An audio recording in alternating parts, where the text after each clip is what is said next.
আমার এটা লাল করে দিতে দিবি এটা এটা লাইট কি হয়েছে এটার? ও এটা তো মাথায় নাই। এই মাথাটা ঠিক করে দিবি। ঠিক করে দাও, এটা 20 টাকা লাগবো। আচ্ছা 20 টাকা দিলাম, ঠিক করে দাও।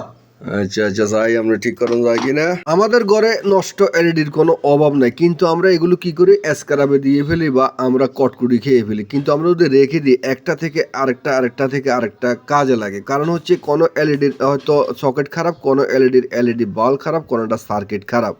অনেক সময় 10টা এলইডি যদি আপনার কাছে থাকে তাহলে 5টা এলইডির মাল কিন্তু আপনি একটার ভিতরে একটা লাগাইলে কিন্তু এটা ঠিক হয়ে যায়। এই যে দেখতে পাচ্ছেন এখান থেকে আমরা কি করছি, এখান থেকে যে সকেটটা আছে এটা খুলে এখানে আমরা ইনস্টল করব আমাদের এই এলইডি ঠিক করার জন্য। কারণ নষ্ট জিনিস থেকে আরেকটা জিনিস কিন্তু ওকে করা যায়। তো আপনারা এগুলো ফেলে দিবেন না, রেখে দিবেন। তো আমরা কি করব, এটা থেকে এটা এখানে জ্বালাই করে সুন্দর করে বোল্টগুলো করে এখানে এটা চাপ দিয়ে এটা লাগাইয়া দিব।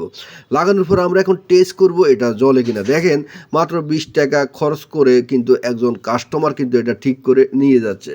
তো আপনার কাছে যদি এটা থাকতো আমাকে 10 টাকা দিলে কিন্তু আমি এটা রিপেয়ারিং করে আপনাকে 2টা জ্বালাই করে দিয়ে দিতাম, এটা ঠিক হয়ে যেত। তো বন্ধুরা দেখতে পাচ্ছেন লাইটটা কিন্তু এখন জ্বলছে। ভিডিওটা ভালো লাগলে লাইক কমেন্ট শেয়ার করে দিবেন। ধন্যবাদ।